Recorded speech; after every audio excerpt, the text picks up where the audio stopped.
All right.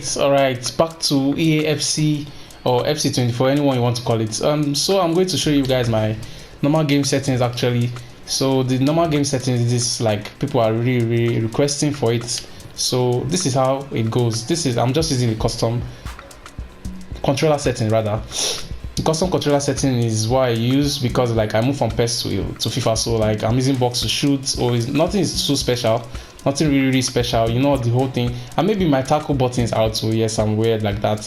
We have the team contain as box, and you don't have to watch question. That one is really by the way, but this is where it's all at now. You can change it to anyone you want. It's custom competitive, you can change it to anyone you want. So we have auto shots at off, assisted headers at off as well, and shot assisted, yes. Time finishing is on.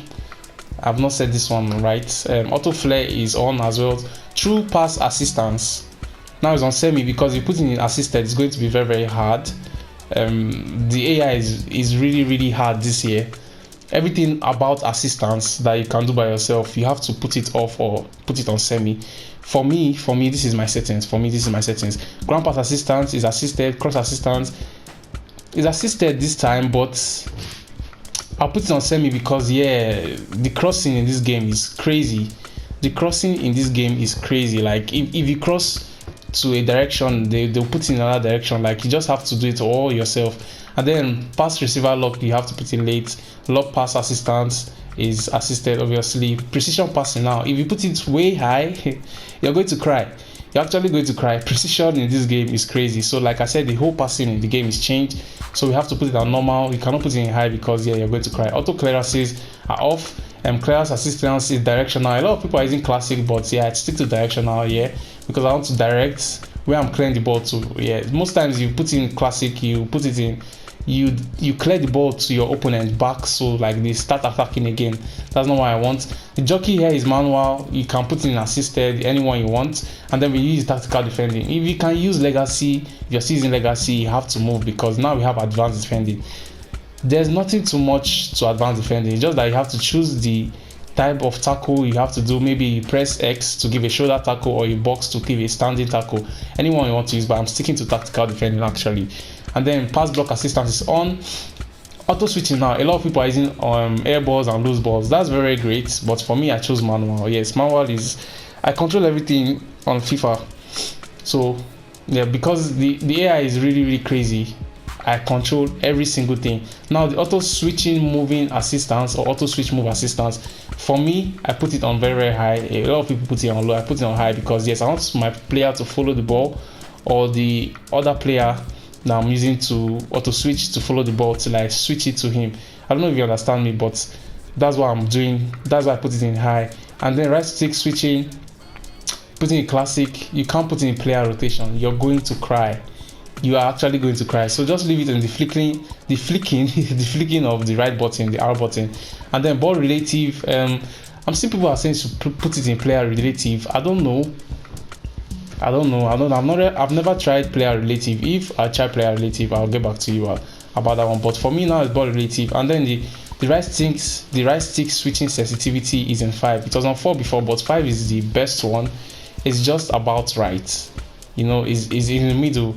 You just feel like it's right. Now next player switching, don't use closest to the ball, use classic, because if you use closest to the ball, that's going to just be you can use it actually because most times the players are really close to the ball, but classic, you want to give it to the player you want to collect the ball.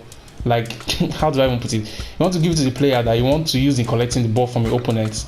That's what I wanted to say. You want to use it to collect the ball from your opponent. So most times you don't have to use the player near the ball.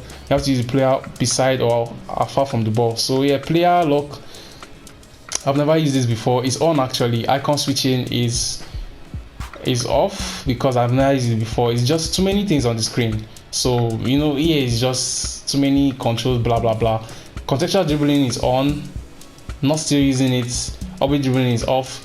And then the keeper save assistance is assisted. Obviously you can't be saving with manual. Are you an AI? If you're an AI, that you can save with manual. Then controller preference analog sprint is off. I can't use analog sprint. I just want you to sprint. if you're using analog sprints, you're holding it in 50%, 70, that's just too much. Just sprint to the ball. I think that's all for my game settings, and then I'll show you guys my formation settings actually. So yes, my team is not the best. We're using the 4-2-3-1 formation actually. 4-2-3-1 formation. I think this is one of the best formations in the game. So if you want to see the custom tactics, this is where it's at. So I really play a defensive style, you know, drop back, and my width is not really wide, you know, it's just kind of packed in the defense because we want to block any shots you're putting at our post. Depth is not really high. We fall back really deep. So like, because I said the drop back play style or defensive style, that's why my depth is not really high. And then for the offense, we have the long ball, forward runs as well. So we use the long balls very well, forward runs, and then the attacking width is wide. Now 70 is very good. It's not too much, it's not too low. So players in the box for me, I use 3 corners, 3 free kicks, 3. The formation, like I said, is 4-2-3-1. You can see it here: Depay, Doku, Odegaard, Eafc, Tonali, Rodri, Marquinhos, Tomori, Molina, and Haaland. The structures I give my players now, you can see. Let me just show you. The player roles are just quite the same actually. We know Odegaard is for the free kick, Tonali is for the free kick as well. Captain is Marquinhos. That's just basic ball knowledge. Except you have 0 ball knowledge, that you don't know that. Except you don't have ball knowledge, you're not going to know that actually. But yeah, Depay for me now, you can see it here. Depay is like a target player for me. Odegaard has a free roam in the team. I want him to stay outside the box, stay at the edge of the box, because he has the ability to shoot. So his defensive support is just basic. So like I said, he has a free roam in the team. Doku on the other hand, he comes short for the ball. Not really come short because like I don't really use him to fall back like that. So I would say, where's cut inside? They didn't even give him like a cut inside. So let's just put a come short actually. He comes short and supporting crosses as well. Eafc as well, he comes short as well.